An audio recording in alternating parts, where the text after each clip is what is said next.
Hey, this is Q&A for September. David has asked me a great question this month, which was double whammy really. So why scale your business and what's the biggest challenge in scaling?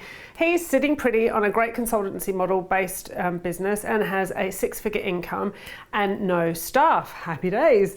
Now he could grow his business and get people in and expand his offering, but he says there's a huge difference in the cost of delivering this and doesn't see how he can make it work for him and importantly his customers, because his business is all about him.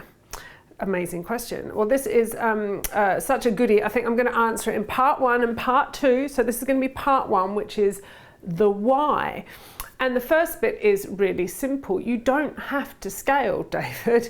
The whole point of running your own business is that you can do what you bloody well like, to be frank, and what specifically you want to do and how you want to do it. After all, that's why we all decided to be purveyors of our own destiny, isn't it? To make our own call. And I really love those simple business models. Trust me, it was blissful way back then, where it's all about you and your relationship with your clients, and the quality of your service delivery can be second to none. So why would you want to scale? You would certainly add headaches, finance requirements, say goodbye to flexible working hours. So you have to be ready to dig really deep to do it. So why did I decide to scale? Well, why did I not stick at the sort of a £1 million turnover and 100 grand income? And well, this is my why, David. And there's 5 main reasons as to why I decided to scale my business. And number 1 was increasing the net value.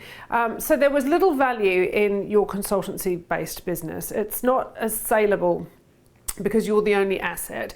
So if you're looking to increase your asset value, you need to create a business model that means you can effectively make yourself redundant, and the business has these independent income streams. So that's a very good reason for moving away from a consultancy-based business model. Number 2 was creating a saleable asset. So there's a big difference in what someone will pay and a very limited market for a one-site courier operation. So I'd already scaled up a little bit, but it was still only one site. Now, when you have over 40 or 60 sites, even our eventual target, that's a different baby. There's a lot more people interested in this size of an operation. So then there was number 3, which was I wanted to stop being a wage slave, i.e. move away from any income that was dependent on my personal work. So consultancy, regardless of how highfalutin you are, still means you're effectively a pounds per hour kind of business. And I state right here, right now, there is absolutely nothing wrong with this. However, if I take a day, a week or month off my business, it will wholly function without me. When I ran a small courier company, topped up by consultancy, to be honest, the consultancy was probably more lucrative, but no cake for the day and no money. So that's not financial liberation. I was still effectively that wage slave. So now there's 25 sites in the UK, earning money even when I'm on holiday. So that's happy days.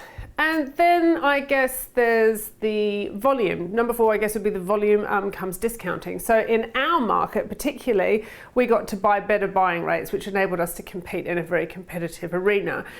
So to expand our services, we had to divert into a particular arena that required a service we had to buy in from a third party. And in order to secure good buying rates, we needed volume. And in order to get volume, we needed to diversify geographically, which we could only do by scale. So it was catch-22 really. We needed to scale to compete.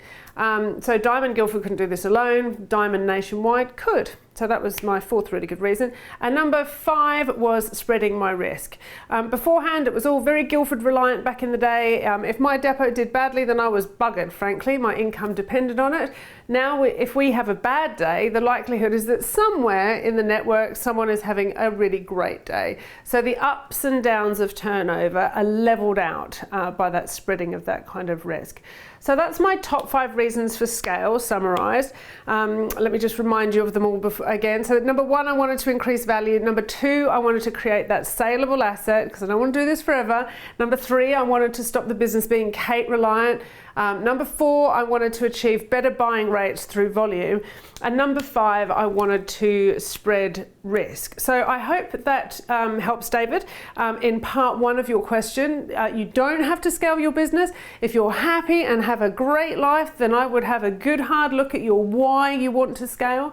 After all, it's not for everyone. I know a lot of very wealthy people with lifestyle businesses, and they are the smartest and happiest people I know. But if you are interested in scale, and maybe you are, for the reasons I've just discussed, then look out for next week for part 2 of Scale, the biggest challenges. See you then.